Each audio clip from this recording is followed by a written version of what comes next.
किस छंद के प्रत्येक चरण। हेलो दोस्तों, स्वागत है आप सभी का आपके अपने YouTube channel study non stop पर। तो कैसे हैं आप सभी लोग? उम्मीद करता हूं आप सभी अच्छे होंगे। तो दोस्तों, इस क्लास में हम लोग हिंदी के क्वेश्चंस करेंगे और इसके लिए मैंने 45 क्वेश्चंस यहाँ पे सिलेक्ट किए हैं, जो कि आपके आने वाले वीडियो एग्जाम के लिए या इसके अलावा भी कोई अन्य परीक्षा जहाँ पे हिंदी से क्वेश्चन पूछे जाते हैं, तो इन सभी के लिए ये क्लास बहुत ही महत्वपूर्ण होगी। तो दोस्तों, वीडियो को लास्ट तक देखिएगा और अगर आपको वीडियो अच्छा लगे तो लाइक और शेयर जरूर करिएगा। तो आइए शुरुआत करते हैं बिना किसी देरी के। सबसे पहले दिया गया है, किस छंद के प्रत्येक चरण में 28 मात्राएं होती हैं और 14-14 या 16-12 मात्राओं पर यति होती है। तो दोस्तों, यहाँ पे दिया गया है सबसे पहले सवैया। सवैया की बात करते हैं तो ये जो है वार्णिक छंद होता है। वार्णिक छंद जिसमें वर्ण गिने जाते हैं और मात्रिक छंद में मात्राएं गिनी जाती हैं। तो रोला, हर गीत का, दोहा, ये सब जो है मात्रिक छंद है और सवैया जो है वार्णिक छंद हो जाएगा। इसमें जो है 4 चरण होते हैं और प्रत्येक चरण में जो है 4 चरण होते हैं और प्रत्येक चरण में जो है 22 से लेकर के 26 वर्ण तक हो सकते हैं, क्योंकि सवैया जो है कई तरह का होता है। तो वो डिपेंड करता है कौन सा प्रकार है सवैया का, तो उसके अनुसार 22 से लेकर के 26 वर्ण तक इसमें हो सकते हैं। रोला की बात करते हैं तो ये जो है इसमें भी 4 चरण होते हैं और प्रत्येक चरण में 24 मात्रा होती है प्रत्येक चरण में, और इसकी 11वीं और 13वीं मात्रा पर क्या होता है, यति यानी कि विराम। हरिगीतिका की बात करते हैं तो हरिगीतिका, इसमें जो है प्रत्येक चरण में 28 मात्राएं होती हैं। 4 चरण इसमें भी होती है, 28 मात्राएं होती हैं हर चरण में, 4 चरण और 28 मात्रा। तो यही जो है इसका राइट आंसर हो जाएगा। और इसमें जो है प्रत्येक चरण में जो 14वीं मात्रा होती है, 14वीं या 16वीं और 12वीं मात्रा पर क्या होता है, यति यानी कि विराम होता है। और इसके अलावा हरिगीतिका में जो है अंत में क्या होता है, गुरु। इसमें जो है अंत में गुरु होता है, गुरु यानी कि ये वाला सिंबल। और लघु ये वाला होता है जो 1 मात्रा के बराबर होता है लघु, और गुरु जो है 2 मात्रा के बराबर होता है। तो हरिगीतिका में अंत में क्या होता है, गुरु होता है। और दोहा की बात करते हैं तो दोहा, इसमें जो है इसमें भी 4 चरण होते हैं। विषम चरण में जो है 13-13 मात्राएं होती हैं और सम चरण में जो है 11-11 मात्राएं होती हैं। तो फिलहाल यहाँ पे ऑप्शन सी इसका राइट आंसर है, हरिगीतिका। और हरिगीतिका के बारे में एक बात और याद रखेंगे कि अगर हरिगीतिका को आप 4 बार लिखते हैं तो ये हरिगीतिका छंद बन जाता है। हरिगीतिका अगर आप 4 बार लिखेंगे तो ये हरिगीतिका छंद बन जाएगा, क्योंकि हरिगीतिका में आप देखेंगे ये जो है हा में हो गया 1 मात्रा यानी कि लघु, और यहाँ पे भी री में भी लघु हो जाएगा, और गी में जो है गुरु हो जाएगा, यहाँ भी लघु यहाँ गुरु। तो 1 2 2 4 1 5 2 7 मात्रा हो गई हरिगीतिका में। और 4 बार लिखेंगे तो 7 चौक 28 मात्रा पूरी हो जाएगी। और हरिगीतिका में जो है एक चरण में 28 मात्राएं होती हैं। तो इस तरह से हरिगीतिका अगर आप 4 बार लिखते हैं तो क्या हो जाता है, हरिगीतिका छंद बन जाता है। ठीक है, तो यहाँ पे फिलहाल हरिगीतिका इसका राइट आंसर हो जाएगा। फिर दोस्तों बढ़ते हैं अगले क्वेश्चन की ओर। अब दिया गया है, निम्नलिखित में से अनिश्चयवाचक सर्वनाम कौन सा है। तो अनिश्चयवाचक सर्वनाम को बताना है।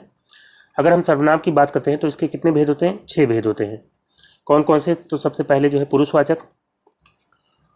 पुरुषवाचक में भी जो है इसके 3 भेद हो जाते हैं। एक जो है उत्तम पुरुष, एक जो है मध्यम, और एक जो है अन्य पुरुष। और दूसरा कौन सा हो जाएगा? दूसरा हो जाएगा निश्चयवाचक, और तीसरा हो जाएगा अनिश्चयवाचक।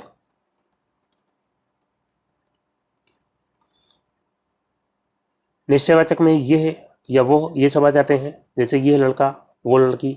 अनिश्चयवाचक में कोई या कुछ आ जाता है। और इसके अलावा संबंधवाचक हो जाएगा।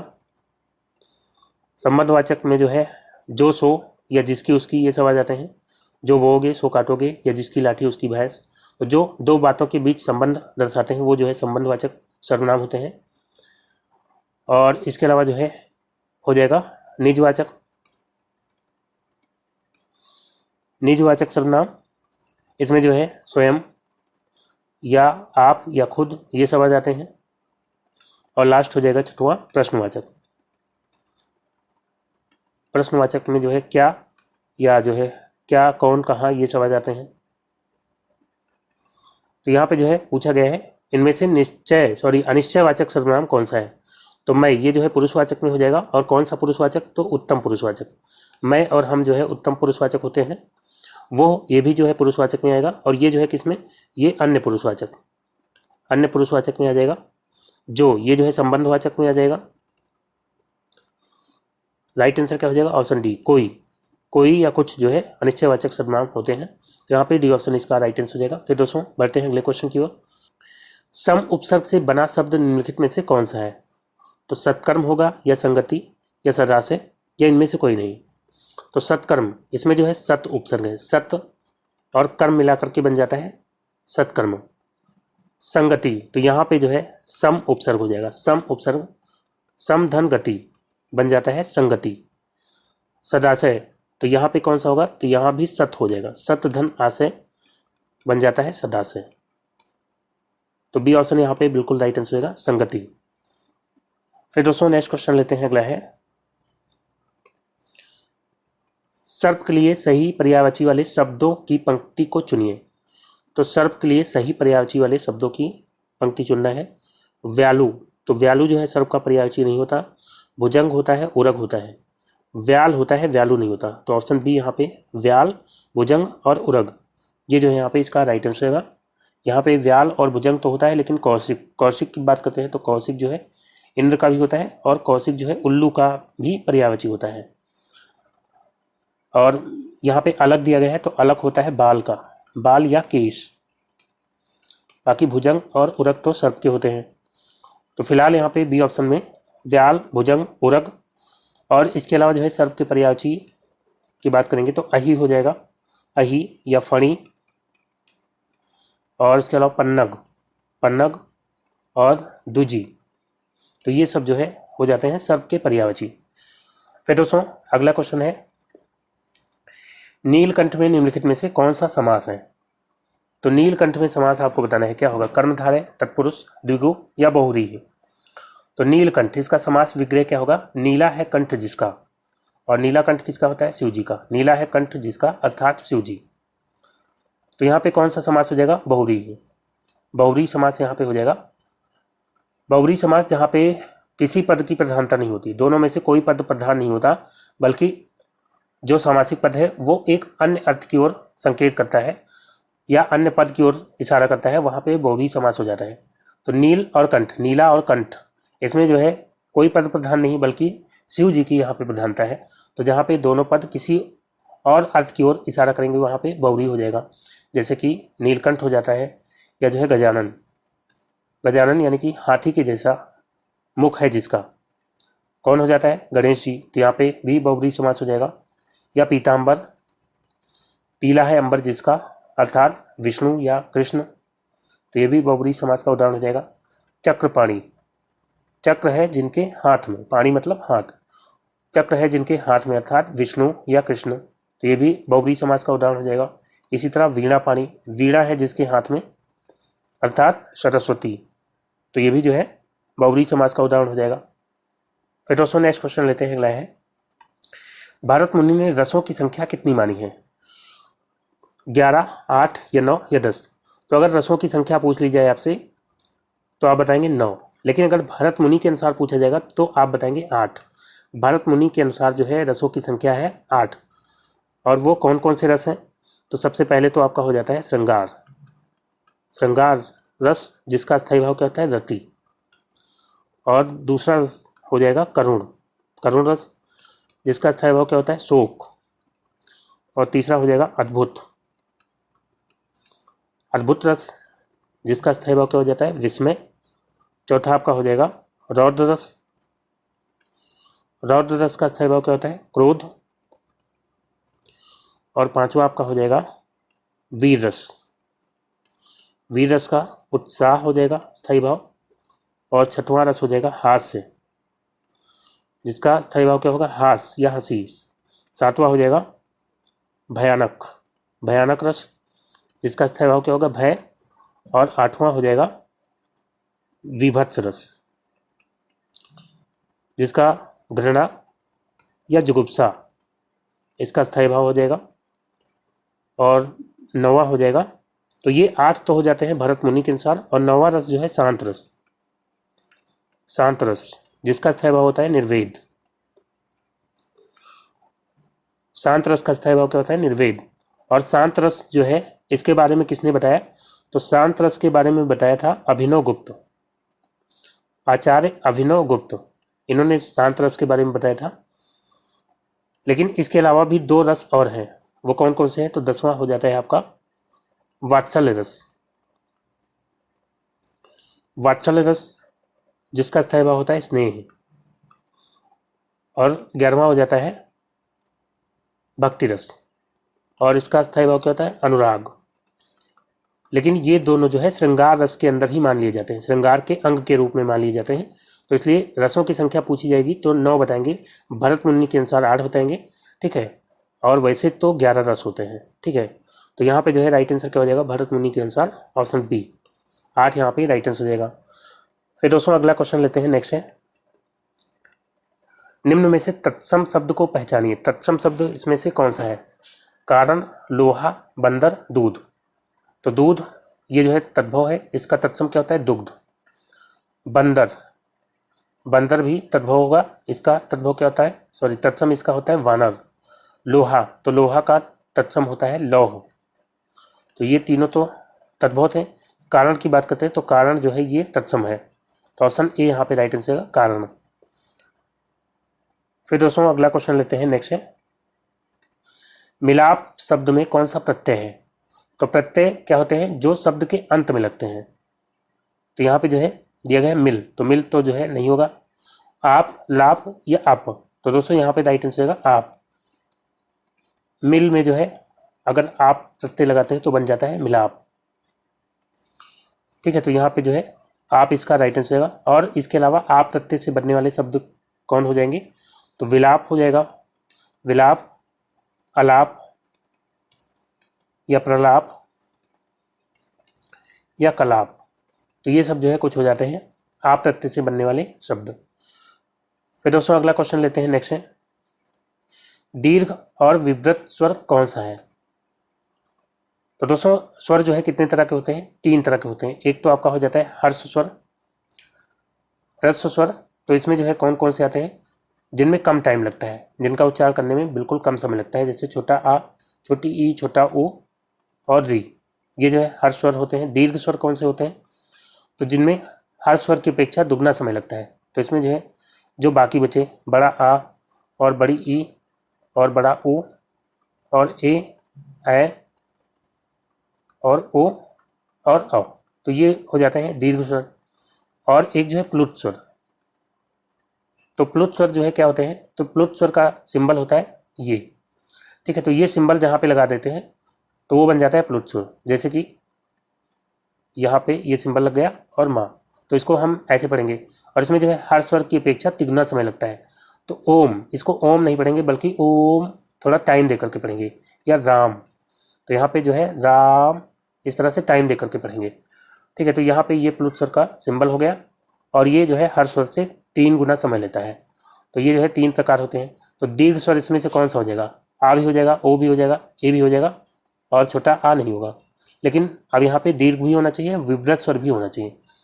तो विवृत स्वर जो है कौन से होते हैं? तो अगर हम बात करते हैं स्वरों की विवर के आधार पर, या हम कह सकते हैं मुख खुलने के आधार पर, मुख खुलने के आधार पर जो है स्वर 4 तरह के होते हैं। एक जो है हो जाएगा आपका समृत स्वर।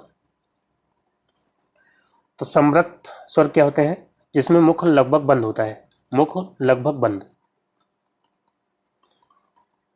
तो इसमें जो है दोनों ई आ जाते हैं, छोटी ई और बड़ी ई, और इसके अलावा दोनों ऊ, छोटा ऊ और बड़ा ऊ, ये जो है समृत हो जाएंगे।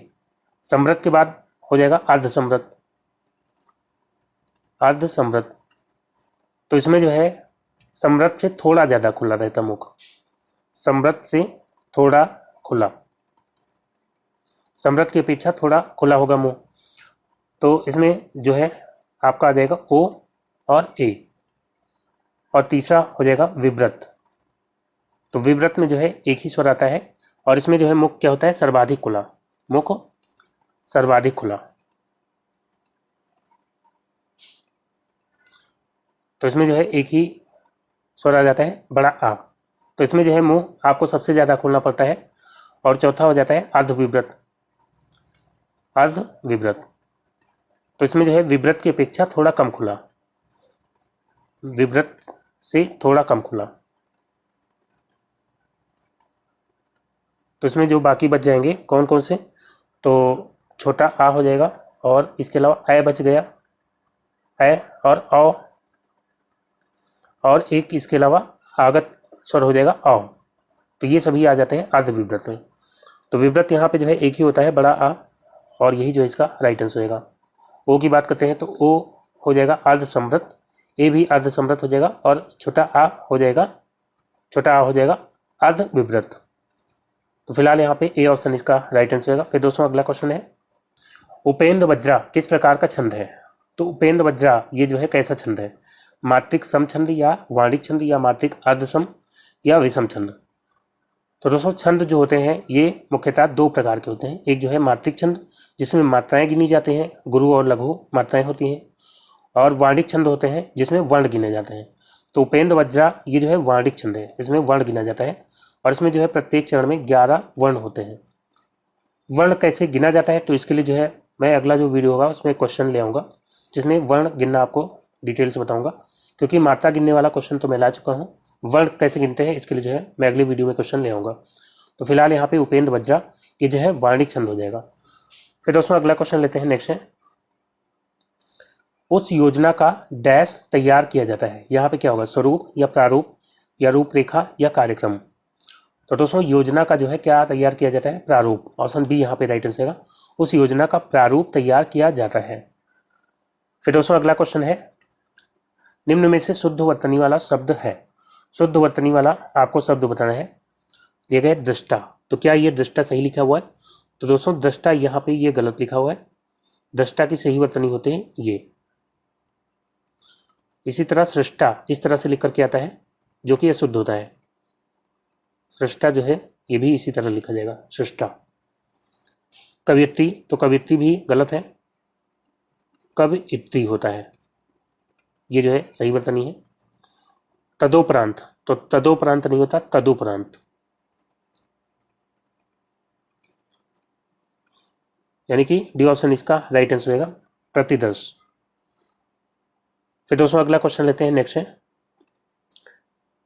अब दिया गया है, आयो आयो सुनत ही स्यो सर्जा तब नाम, बैर नारी दृग चलन जलन सो बूढ़ी जाति अर्गाम। इन पंक्तियों में कौन सा अलंकार है, अतिशयोक्ति, अत्युक्ति, उत्प्रेक्षा या अपहनोति। तो दोस्तों यहाँ पे कौन सा इसका आंसर होगा, आयो आयो सुनत ही स्यो सर्जा तब नाम, यानी कि स्यो के आने का समाचार सुन करके ही बैर नारी, यानी कि जो दुश्मन नारियां हैं, द्रग जलन सो, उनके आंखों के जल यानी कि पानी से, यानी कि उनके आंख से जो आंसू हैं उनके आंसुओं से बूढ़ी जाति अरिगाम, बूढ़ी जाति यानी डूब जाते हैं, अरिगाम यानी दुश्मन के गांव। तो शिव जी के आने का समाचार सुन करके जो बैरी स्त्रियां हैं उनके आंसुओं से जो बैरी दुश्मन गांव हैं वो सब क्या होते हैं, डूब जाते हैं। तो अब आप यहाँ पे आराम से बता सकते हैं कि कौन सा अलंकार होना चाहिए। तो यहाँ पे हो जाएगा अतिशयोक्ति, जहाँ पे किसी बात को बहुत बड़ा चढ़ा करके बताया जाएगा वहाँ पे अतिशयोक्ति हो जाएगा। अब यहाँ पे स्त्रियों के आंसुओं से जो है गाँव के गाँव डूबे जा रहे हैं, तो ये तो बात को बहुत बड़ा चढ़ा करके कहा जा रहा है, तो इसलिए अतिशयोक्ति यहाँ पे हो जाएगा। फिर दोस्तों अगला क्वेश्चन है, किस प्रकार के पत्र में लिखा जाता है, इस सामग्री को अमुक तिथि तक प्रकाशित करें। दिए गए हैं राजपत्र, पृष्ठांकन, मित्र व्यय पत्र या प्रेस विज्ञप्ति। तो यहाँ पे राइट आंसर होगा प्रेस विज्ञप्ति। ऑप्शन डी यहाँ पे राइट आंसर होगा प्रेस विज्ञप्ति। प्रेस विज्ञप्ति क्या होती है, तो सरकार के किसी विभाग द्वारा अगर जनता के बीच कोई निर्णय या सूचना को अगर प्रसारित करवाना होता है तो जो प्रेस विज्ञप्ति जारी करती है अखबार में, तो उसको प्रेस विज्ञप्ति या प्रेस रिलीज बोलते हैं। और इसमें जो है इस सामग्री को अमुक तिथि तक प्रकाशित करें ऐसा जो है लिखा जाता है। तो डी ऑप्शन इसका राइट आंसर है प्रेस विज्ञप्ति। फिर दोस्तों अगला क्वेश्चन लेते हैं, नेक्स्ट है, मूल प्रति अथवा उनकी प्रतिलिपि जिस विभाग को प्रेषित की जाती है उसे क्या कहते हैं। पृष्ठांकन या परिपत्र या प्रस्ताव या प्रेस विज्ञप्ति। तो यहाँ पे इसका राइट आंसर होगा पृष्ठांकन। पृष्ठांकन जिसको इंग्लिश में क्या कहते हैं, इंडोर्समेंट। तो ये क्या होता है, तो जब किसी पत्र की नकल या प्रतिलिपि अगर सूचना के लिए या आवश्यक कार्यवाही के लिए या किसी राय के लिए या टिप्पणी के लिए या संक्षिप्त निर्देश के साथ किसी दूसरे अधिकारी को भेजा जाता है या किसी विभाग को भेजा जाता है तो उसको क्या बोलते हैं, पृष्ठांकन बोलते हैं। तो यहाँ पे जो है मूल प्रति अथवा उनकी प्रतिलिपि जिस विभाग को प्रेषित की जाती है तो उसको क्या बोलते हैं, पृष्ठांकन। यहाँ पे ऑप्शन ए इसका राइट आंसर हो जाएगा। फिर दोस्तों अगला क्वेश्चन लेते हैं, नेक्स्ट है उपर्युक्त के लिए सही संधि विच्छेद का चयन करें। तो इसका सही संधि विच्छेद क्या होगा, उपरोधन उक्त या उपरधन उक्त या ऊपरी धन उक्त या ऊपरी धन उक्त। तो यहाँ पे डी ऑप्शन इसका राइट आंसर हो जाएगा, ऊपरी धन उक्त। और यहाँ पे कौन सी संधि होगी, यण संधि यहाँ पे हो जाएगी। यण संधि का रूल क्या होता है, तो अगर छोटी ई हो या बड़ी ई, इसका मेल अगर किसी अन्य स्वर से होगा, अन्य स्वर से होगा तो क्या बनेगा, या बन जाएगा। इसी तरह छोटा ओ या बड़ा ओ का मेल होगा अन्य स्वर से तो बन जाएगा वा, और री का मेल होगा अगर अन्य स्वर से तो क्या बनेगा, रा बन जाएगा। जैसे कि यहाँ पे ऊपरी धन उक्त, तो इधर क्या है छोटी ई और इधर क्या है ऊ, तो ई का मेल हुआ अन्य स्वर से तो क्या बनेगा, या बनेगा। लेकिन अगर इधर ऊ है तो ऊ की मात्रा लग जाएगी तो उपरयुक्त हो जाता है। ऊपरी धन उक्त क्या हो जाएगा, उपरयुक्त, क्योंकि यहाँ पे यू हो जाएगा। और यण संधि आप आराम से पहचान सकते हैं, इसमें जो है या आएगा और उसके पहले आधा अक्षर आएगा। जहाँ पे या के पहले आधा अक्षर आ जाए तो वहाँ पे क्या होता है, यण संधि। तो यहाँ पे या के पहले आधा रा है तो इसलिए यहाँ पे क्या हो जाएगा, यण संधि। और इसी तरह जैसे कि इति धन आदि, इति धन आदि, तो यहाँ पे ई है छोटी ई और यहाँ पे आ, तो क्या बन जाएगा, या बनेगा। और लेकिन आ की मात्रा है तो यहाँ पे आ की मात्रा लग जाएगी तो क्या बन जाएगा। अब यहाँ से स्वर चला गया टी से तो आधा ता बचेगा और यहाँ पे आ की मात्रा लग जाएगी और डी इत्यादि। या जो है एक जो है वाह वाला ले लेते हैं, अनु धन ईक्षण। तो यहाँ पे छोटा ऊ है और इधर बड़ी ई, ऊ का मेल अन्य स्वर से होगा तो क्या बनेगा, वाह बनेगा। तो ऊ और ई क्या बन जाएगा, वाह, और ई है तो ई की मात्रा लग जाएगी, वी बन जाएगा। ऊ प्लस ई बन जाएगा वी, तो अनुधन ईक्षण क्या बन जाएगा, अन्वीक्षण। और एक जो है री वाला एग्जाम्पल ले लेते हैं, जैसे कि मात्र धन उपदेश। तो यहाँ पे जो है री है त्रा में और यहाँ पे ऊ, री का मेल होगा ऊ से तो क्या बनेगा, यहाँ पे रा बन जाएगा तो रू बन जाएगा। तो यहाँ पे मात आधा ता बनेगा और रू, मात रू देश, इस तरह से होना चाहिए। लेकिन ये आधा ता और रा मिलाएंगे तो त्रु बन जाएगा, ठीक है। तो इसको अगर मिला के लिखेंगे तो मातृपदेश, मातृ धन उपदेश क्या बन जाएगा, मातृपदेश। फिर दोस्तों अगला क्वेश्चन लेते हैं, नेक्स्ट है खाक डाले चांद नहीं छुपता, लोकोक्ति का अर्थ क्या है। खाक डाले चांद नहीं छुपता, चांद का निकलना ये नहीं होगा, छोटे होकर बड़ा काम करना ये भी नहीं होगा, सीमित साधनों से काम चलाना ये भी नहीं होगा। ऑप्शन डी, अच्छे व्यक्ति की निंदा करने से उसका कुछ नहीं बिगड़ता। खाक डाले चांद नहीं छुपता, तो इसके लिए जो है अच्छे व्यक्ति की निंदा करने से कुछ नहीं बिगड़ता, बिल्कुल राइट आंसर होगा।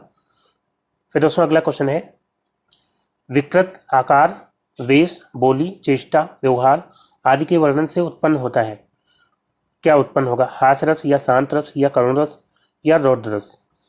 तो विकृत आकार या वेश या बोली या चेष्टा या व्यवहार आप देखेंगे तो क्या होगा, हंसी आएगी आपको। तो किसी का अगर विकृत चेहरा देखेंगे या वेशभूषा ऐसी देखेंगे अजीब सी, या बोली अगर वो अजीब सी बोल रहा होगा, चेष्टा अजीब सी कर रहा होगा, व्यवहार उसका अजीब सा होगा तो क्या होगा, हंसी आएगी। तो ऑप्शन ए यहाँ पे राइट आंसर होगा, हास्य रस। फिर दोस्तों अगला क्वेश्चन है निम्नलिखित में से विशेषण है, विशेषण आपको पहचानना है कौन सा है।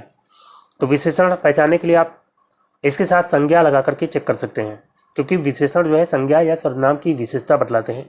तो लंबाई के साथ संज्ञा लगाइए, जैसे कि लंबाई व्यक्ति, तो कोई सेंस नहीं बन रहा है, लंबा व्यक्ति हो सकता है, लंबा विशेषण हो सकता है, तो ये जो है लंबाई भाववाचक संज्ञा है ना कि विशेषण। बुढ़ापा, तो बूढ़ा व्यक्ति हो सकता है, बुढ़ापा व्यक्ति कहेंगे तो सेंस बनेगा नहीं, ये जो है भाववाचक संज्ञा है। और समझ, तो समझदार व्यक्ति हो सकता है, समझ, तो ये भी भाववाचक संज्ञा हो जाएगी। शांत, यहाँ पे राइट आंसर होगा शांत व्यक्ति, तो यहाँ पे जो है डी ऑप्शन इसका राइट आंसर होगा।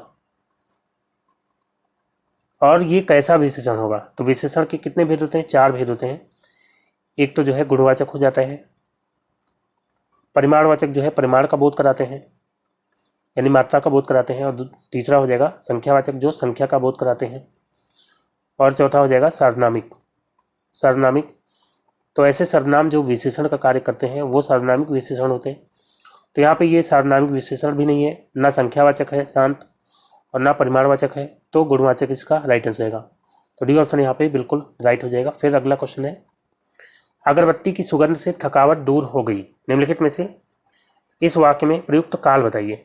तो काल आपको बताना है कौन सा काल है यहाँ पे, पूर्ण वर्तमान काल, तो वर्तमान काल तो यहाँ पे है नहीं, सामान्य वर्तमान काल भी नहीं होगा क्योंकि वर्तमान काल नहीं है, पूर्ण भूतकाल, तो पूर्ण भूतकाल भी यहाँ पे नहीं होगा, अपूर्ण भूतकाल भी नहीं होगा। तो इसमें ऑप्शन सारे गलत दिए गए हैं। यहाँ पे सामान्य वर्तमान की जगह सामान्य भूत कर लीजिए, सामान्य भूतकाल, तो सामान्य भूतकाल इसका राइट आंसर होगा, ऑप्शन बी। ठीक है, सामान्य भूतकाल यहाँ पे हो जाएगा। सामान्य भूतकाल में क्या होता है, लास्ट में ता था या ती थी या ते थे या आया गया, ये सब आ जाते हैं, आया गया, पढ़ा लिखा, इस तरह के अगर आपको शब्द देखने को मिलेंगे अंत में तो वहाँ पे सामान्य भूतकाल होगा। अगरबत्ती की सुगंध से थकावट दूर हो गई, तो आया गया गई ये सब जो है सामान्य भूत में आ जाएंगे। और भूतकाल की बात करते हैं तो 6 भेद होते हैं, एक तो आपका सामान्य भूत हो गया और दूसरा आपका हो जाएगा आसन्न भूत। आसन्न भूत तो इसमें जो है अभी हाल ही में, अभी मतलब तुरंत कोई चीज़ भूतकाल में हुई हो तो वहाँ पे होता है आसन्न भूत। जैसे कि मैंने आम खाया है, तो यानी कि अभी अभी खा के ख़त्म किया है, मैंने आम खाया है, तो ये आसन्न भूत हो जाएगा। और तीसरा आपका हो जाता है पूर्ण भूत।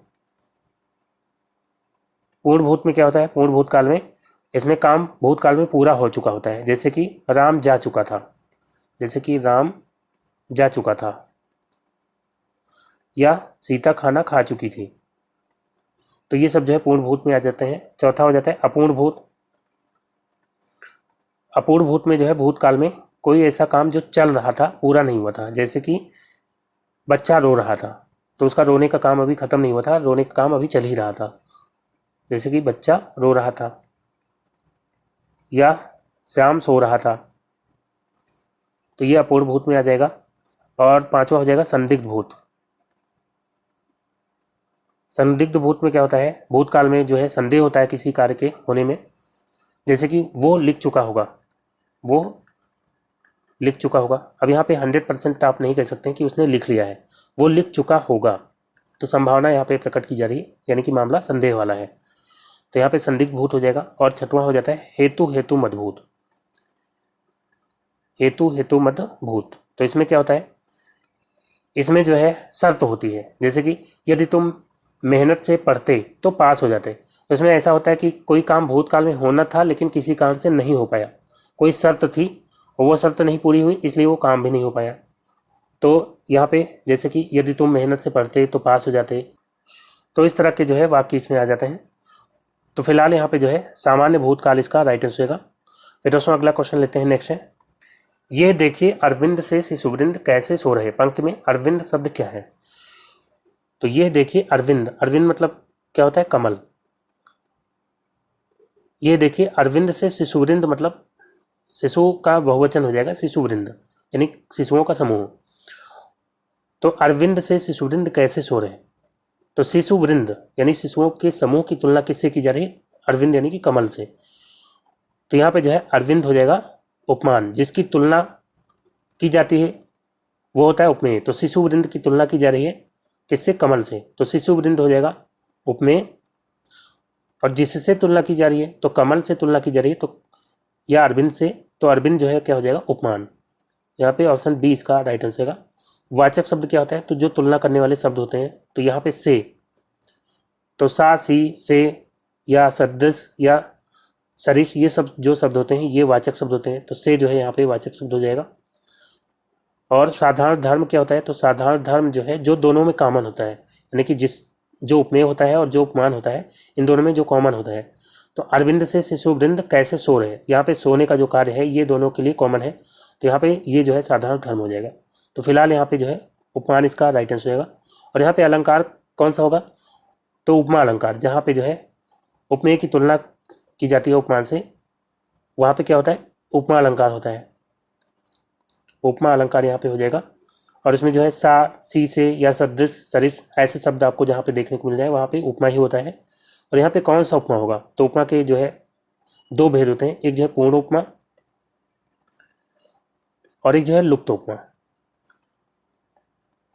लुप्त उपमा, तो पूर्ण उपमा में जो जहाँ पे चारों चीजें होती हैं, यानी कि वाचक शब्द और उपमान और उपमेय और साधारण धर्म, जहाँ पे चारों होंगे वहाँ पे जो है पूर्ण उपमा हो जाएगा। और जहाँ पे इनमें से कोई भी एक नहीं होगा वहाँ पे लुप्त उपमा हो जाएगा।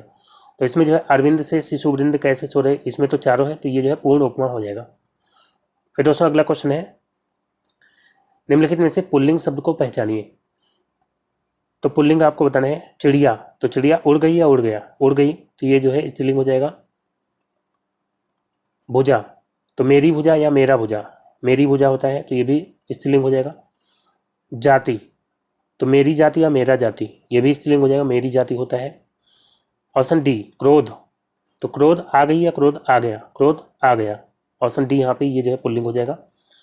ऑप्शन डी यहाँ पे बिल्कुल राइट आंसर हो जाएगा। फिर दोस्तों अगला क्वेश्चन लेते हैं, नेक्स्ट है, दिए गए विकल्पों में प्रचुर का विलोम शब्द कौन सा है। दिए गए ऊर्ध्व, ऊर्ध्व मतलब क्या होता है, ऊपर, ऊर्ध्व का विलोम होता है अधा, अधा मतलब नीचे। अल्प जो है हो जाएगा इसका राइट आंसर, प्रचुर मतलब काफी और अल्प मतलब थोड़ा, तो अल्प जो है इसका राइट आंसर होगा। मृदुल, मृदुल का विलोम क्या होगा, कठोर। और निम्न का क्या हो जाएगा, उच्च। तो फिलहाल यहाँ पे अल्प जो है इसका राइट आंसर हो जाएगा। फिर दोस्तों अगला क्वेश्चन लेते हैं, नेक्स्ट है, निम्नलिखित में से बंधु शब्द का बहुवचन रूप कौन सा है।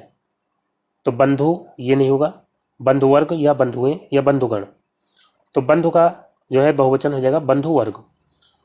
तो कुछ शब्द होते हैं जिनका बहुवचन हम जन लगा करके बना सकते हैं या गण लगा करके बना सकते हैं या वर्ग लगा करके, या जो है लोग, ये सब शब्द लगा करके कुछ शब्दों का बहुवचन बनाते हैं। जैसे जन लगा करके हम बनाते हैं वृद्धजन, वृद्धजन हो जाता है, या भक्तजन।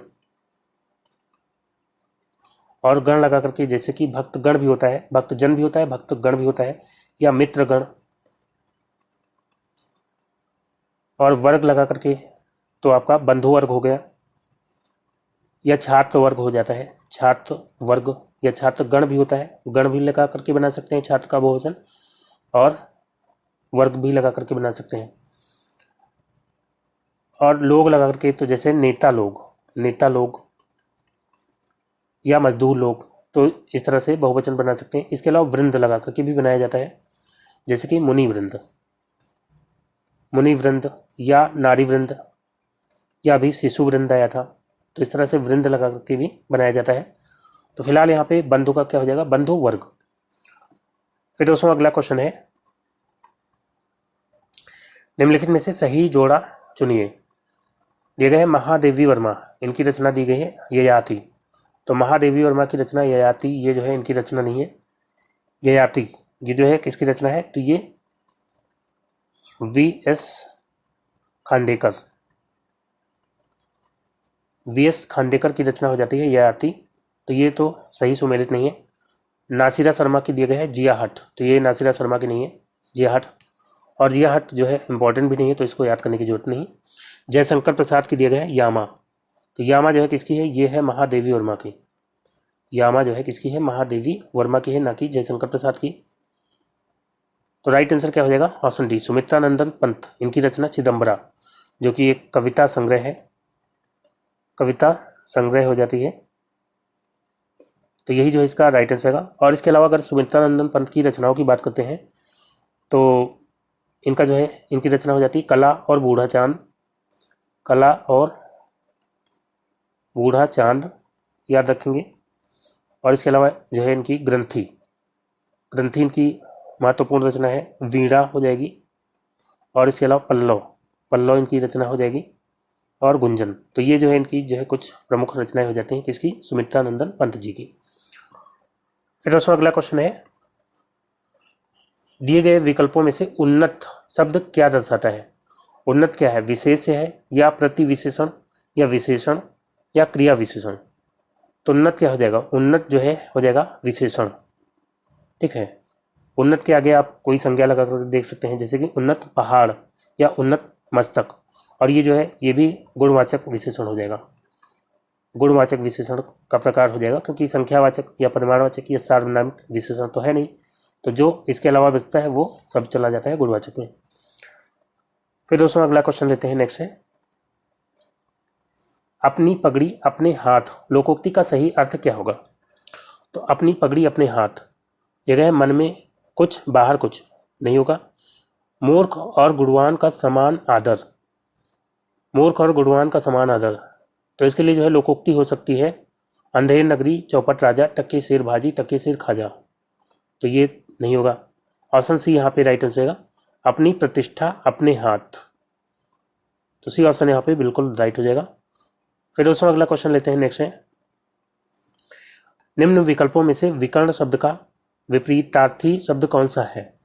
तो विकर्ण का विपरीतार्थी यानी कि विलोम आपको बताना है क्या होगा। विकर्ण, विकर्ण मतलब क्या होता है? विभक्त यानी बटा हुआ। विकर्ण का मतलब क्या होता है? विभक्त। तो एकत्र, एकत्र मतलब इकट्ठा, तो यही जो है इसका राइट आंसर होगा। विकर्ण मतलब बटा हुआ और एकत्र मतलब इकट्ठा, ऑप्शन ए जो है इसका राइट आंसर होगा। बाकी वितरण, तो वितरण मतलब बांटना होता है, तो ये नहीं होगा। भीतर, भीतर का विलोम क्या हो सकता है? भीतर मतलब अंदर, तो भीतर का विलोम क्या हो जाएगा? बाहर।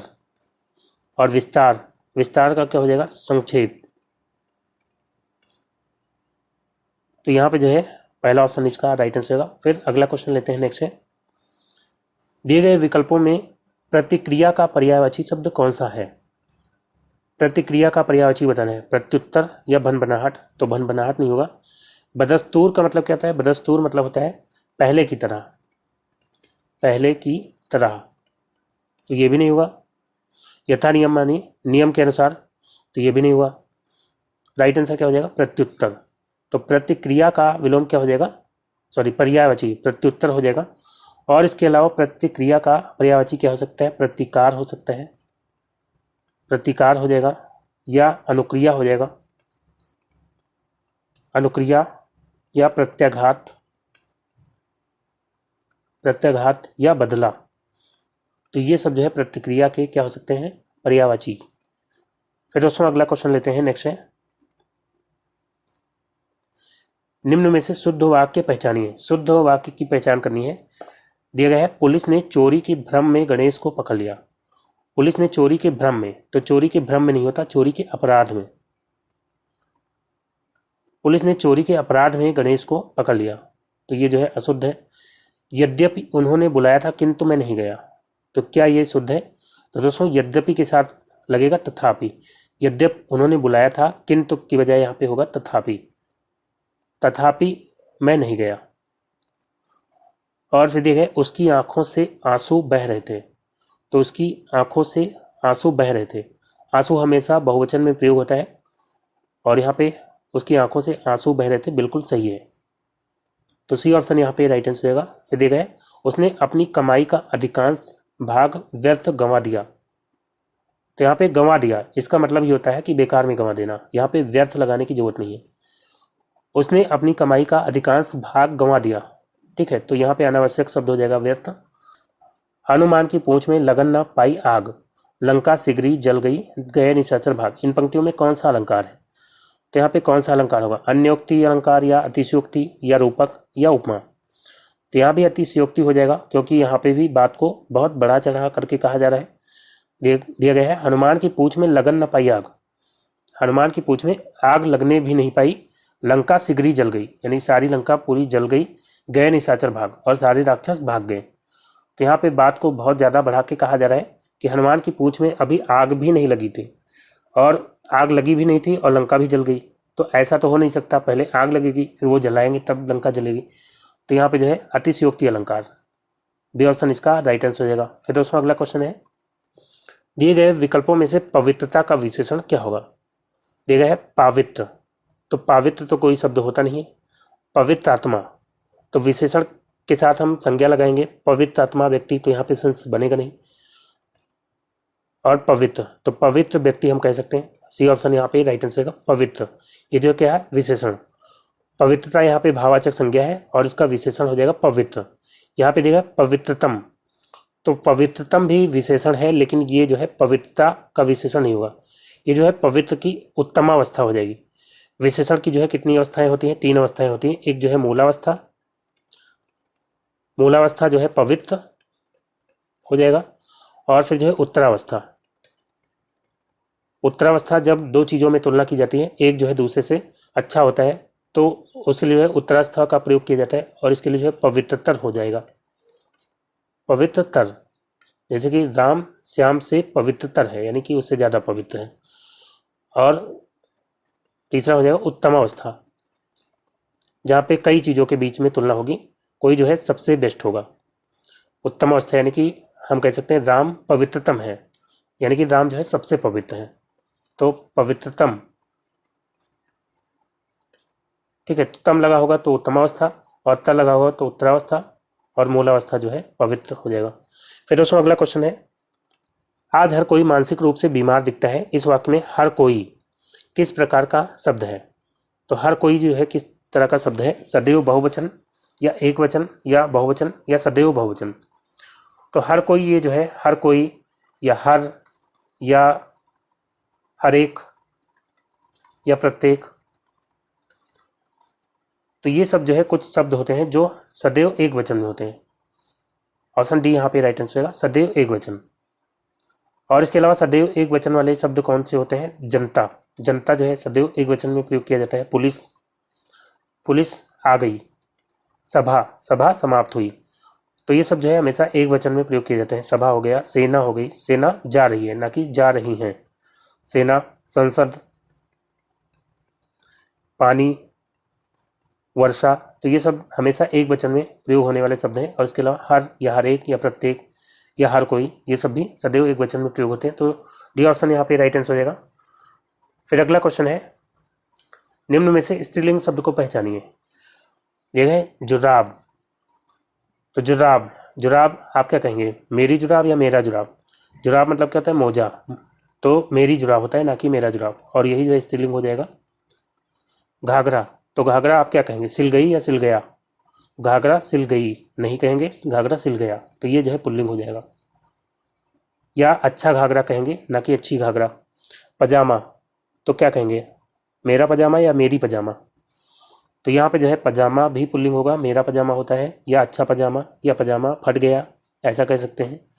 कसीदाकार भी पुल्लिंग होता है, कसीदाकार, कलाकार, ये सब पुल्लिंग होते हैं। तो यहाँ पे स्त्रीलिंग ऑप्शन ए हो जाएगा, जुराब।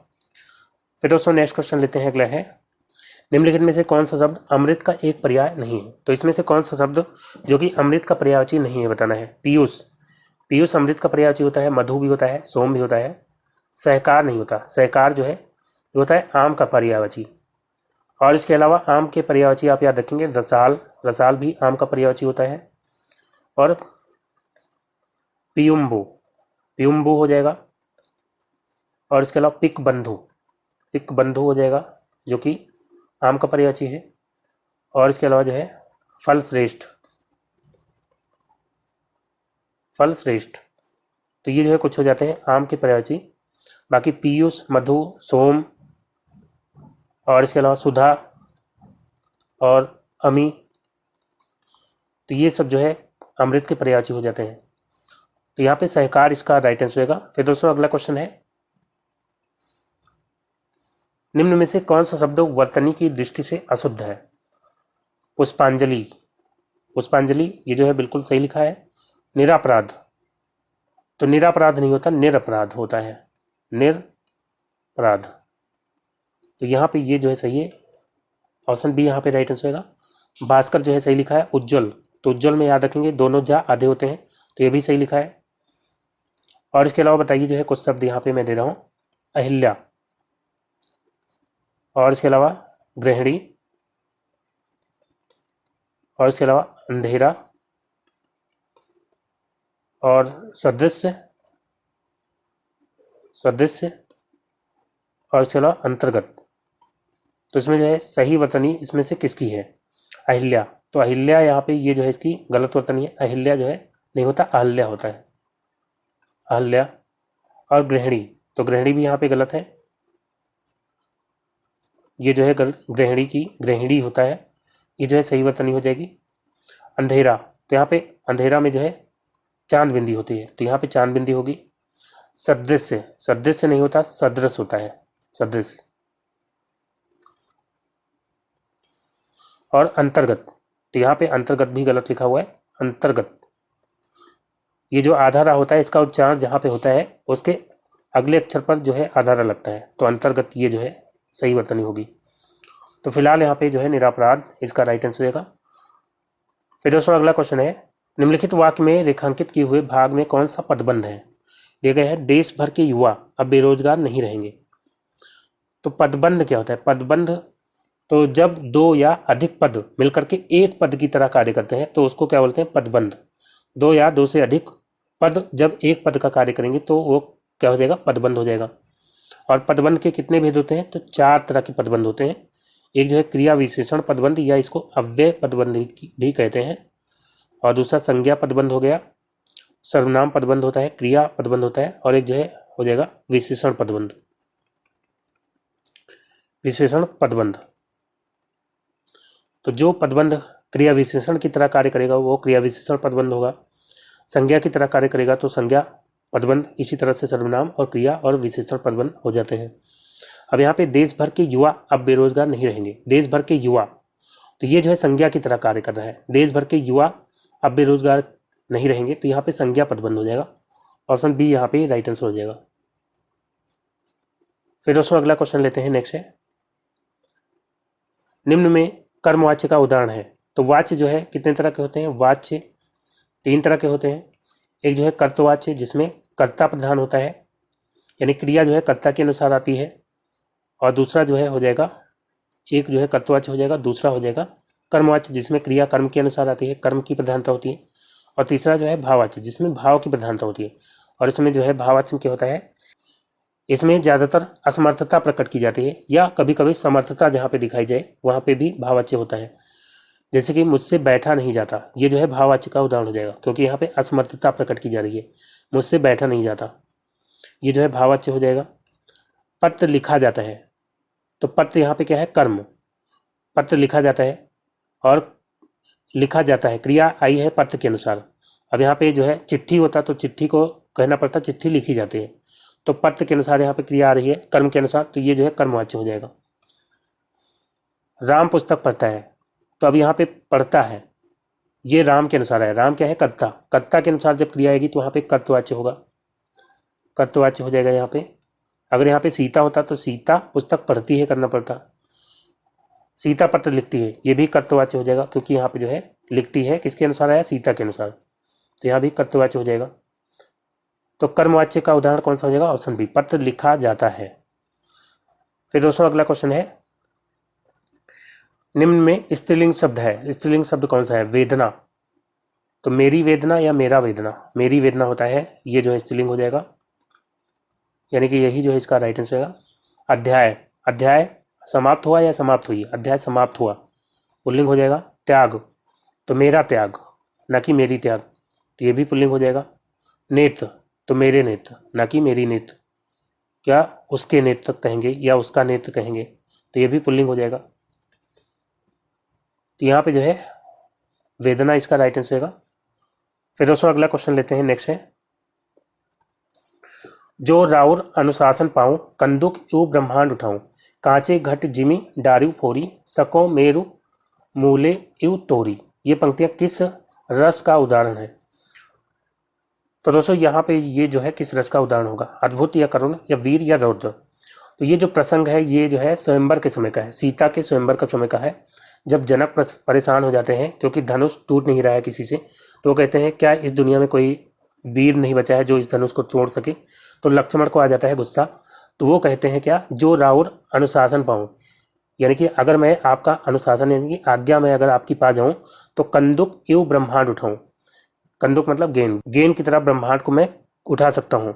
कांचे घट जिमी डारू फोरी, यानी कांच के घड़े के समान जो है मैं क्या करूँगा? इसको फोड़ डालूंगा ब्रह्मांड को। सको मेरु मूले इवतोरी, मेरु यानी मेरु पर्वत, मेरू पर्वत को जो है मूली की तरह मैं क्या कर सकता हूँ, तोड़ सकता हूँ। ठीक है, तो यहाँ पे जो है गुस्से में कह रहे हैं, और गुस्सा जो है या क्रोध ये किस रस का स्थायी भाव होता है, रौद्र रस का। ऑप्शन डी यहाँ पे राइट आंसर है, रौद्र रस। फिर उसमें अगला क्वेश्चन लेते हैं, नेक्स्ट है दिया गया है उप विराम का चिन्ह कौन सा है। उप विराम का चिन्ह आपको बताना है, तो यहाँ पे ये जो है उप विराम का चिन्ह हो जाएगा। उप विराम चिन्ह इसका प्रयोग होता है ज़्यादातर शीर्षक के लिए, निबंध या पुस्तक का शीर्षक के लिए जो है इसका प्रयोग किया जाता है, या कोई भी हेडिंग देना हो जैसे उदाहरण, और उसके बाद जो है उप विराम का चिन्ह लगा देंगे, और फिर जो भी उदाहरण देना है आपको जो है वो आप दे सकते हैं। तो उप विराम जो कि शीर्षक के लिए ज़्यादातर प्रयोग किया जाता है, और ये जो है इसका चिन्ह होता है, और यही जो इसका राइट आंसर है। बाकी ये जो है क्या है, ये है अर्धविराम, अर्धविराम। और ये जो है प्रश्नवाचक चिन्ह हो जाएगा, जहाँ पे प्रश्न पूछा जाता है उसके लिए जो है ये प्रयोग किया जाता है प्रश्नवाचक चिन्ह। और ये जो है अल्पविराम, अल्पविराम जो है जहाँ पे बिल्कुल जरा सा रुकना होता है वहाँ पे अल्पविराम का प्रयोग किया जाता है। और पूर्ण विराम जहाँ पे पूरी तरह से वाक्य में रुका जाता है वहाँ पे पूर्ण विराम होता है, लेकिन जहाँ पे अल्पविराम से ज़्यादा और पूर्ण विराम से कम रुका जाता है वहाँ पे होता है अर्धविराम। तो फिलहाल यहाँ पे ऑप्शन ए राइट आंसर है। उप विराम का चिन्ह कौन सा है, ये जो है दो बिंदी क्या होती है, उप विराम। फिर दोस्तों अगला क्वेश्चन है, कबीरदास, तुलसीदास, सूरदास आदि कौन से काल के संत कवि हैं। तो ये आदिकाल के हैं, या भक्तिकाल, या रीतिकाल, या आधुनिक काल। तो ऑप्शन बी यहाँ पे राइट आंसर है। कबीरदास, तुलसीदास, सूरदास ये सभी भक्ति काल के कवि हो जाते हैं। और इसके अलावा रसखान, रसखान भी भक्ति काल के हो जाएंगे। मीराबाई, मीरा हो जाएंगी। और इसके अलावा कृष्णदास, कृष्णदास और चतुर्भुज दास हो गए, चतुर्भुज दास। और इसके अलावा नंददास। तो ये सभी जो है क्या हो जाते हैं, भक्ति काल के कवि हो जाते हैं। फिर दोस्तों अगला क्वेश्चन है, अजंत के लिए सही संधि विच्छेद का चयन कीजिए। अजंत का आपको सही संधि विच्छेद बताना है। क्या होगा, अजा धन अंत तो नहीं होगा, अज धन अंत भी नहीं होगा। ऑप्शन सी यहाँ पे राइट आंसर है, अच धन अंत। ठीक है, सी ऑप्शन यहाँ पे राइट आंसर है। और यहाँ पे कौन सी संधि है, तो इधर है व्यंजन। तो जब किसी व्यंजन का मेल होगा व्यंजन से या स्वर से तो बनेगा व्यंजन संधि, यहाँ पे व्यंजन संधि हो जाएगी। और व्यंजन संधि का यहाँ पे कौन सा रूल लग रहा है, तो दोस्तों यदि कोई स्पर्श व्यंजन का प्रथम अक्षर है, किसी भी स्पर्श व्यंजन जो वर्ग वाले व्यंजन होते हैं, का, चा, टा, ता, पा वर्ग वाले, तो किसी भी वर्ग का, किसी वर्ग का अगर पहला अक्षर है, प्रथम वर्ण है, और इसका अगर मेल होगा किसी भी वर्ग के तीसरे अक्षर से, किसी वर्ग के तीसरे या चौथे वर्ण से, या जो है इसके अलावा स्वर से, कोई भी स्वर से अगर मेल होगा, या इसके अलावा किसी भी अंतस्थ व्यंजन से। अंतस्थ व्यंजन आपको पता है कि या, रा, ला और वा, ये जो है चार होते हैं अंतस्थ व्यंजन। तो अगर इनसे मेल होगा तो जो किसी वर्ग का प्रथम वर्ण है ये किस में बदल जाएगा, उसी वर्ग के तीसरे वर्ण में बदल जाएगा, तीसरे वर्ण में बदल जाता है। ठीक है, जैसे कि यहाँ पे अच, और यहाँ पे चा वर्ग का ये पहला अक्षर है, और इसके बाद क्या है, स्वर। तो स्वर हो या तीसरा या चौथा वर्ण हो या अंतस्थ व्यंजन हो तो यही रूल लग जाएगा। तो यहाँ पे अच धन अंत, इसी वर्ग का जो है, जो चा है ये इसी वर्ग के तीसरे अक्षर में बदल जाएगा, तो क्या बन जाएगा, अज अंत। और यहाँ पे ये जो आधा जा है इसके साथ छोटा आ मिलेगा तो बन जाएगा पूरा जा। ठीक है, तो इसको जो है मिला के लिखेंगे तो अजंत बन जाएगा। ठीक है, अजंत, अच धन अंत क्या बन जाएगा, अजंत। यह जो है इसका और अगर उदाहरण लेते हैं, जैसे कि वाक धन धारा, तो वाक यहाँ पे जो है का वर्ग का पहला अक्षर हो गया, और इधर ता था दा धा, किसी वर्ग का तीसरा या चौथा वर्ण हो तो ये चौथा वर्ण है, तो यही रूल लग जाएगा। अब यहाँ पे क्या बन जाएगा, अब ये का जो है तीसरे अक्षर में बन जाएगा उसी वर्ग के, तो का खा गा, आधा गा में बदल जाएगा। और धारा, वाग धारा हो जाएगा, वाग धन धारा क्या बन जाएगा, वाग धारा। जैसे कि सठ धन आनंद, सठ धन आनंद। तो यहाँ पे ये भी टा वर्ग का पहला अक्षर है और स्वर से मिलेगा तो क्या बन जाएगा, उसी वर्ग का तीसरा अक्षर, तो बन जाएगा आधा डा, लेकिन आ मिलेगा आधा डा से तो बन जाएगा पूरा डा, और आ की मात्रा लग जाएगी सदा नन। ठीक है, यह जो है एक और एग्जाम्पल लेते हैं, जैसे कि उत्धन योग, एक जो है अंतस्थ वाला एग्जाम्पल ले लिया हमने। तो यहाँ पे जो है तावर का ये पहला अक्षर है और इधर जो है अंतस्थ है या, तो यहाँ भी यही रूल लग जाएगा।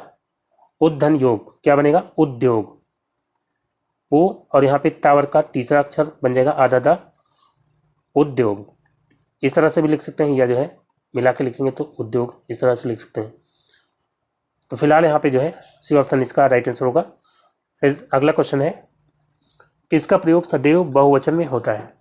देखा है नदी, तो नदी और नदियाँ एक वचन बहुवचन दोनों में प्रयोग हो सकता है। साधु, साधुजन और साधु दोनों में प्रयोग हो सकता है।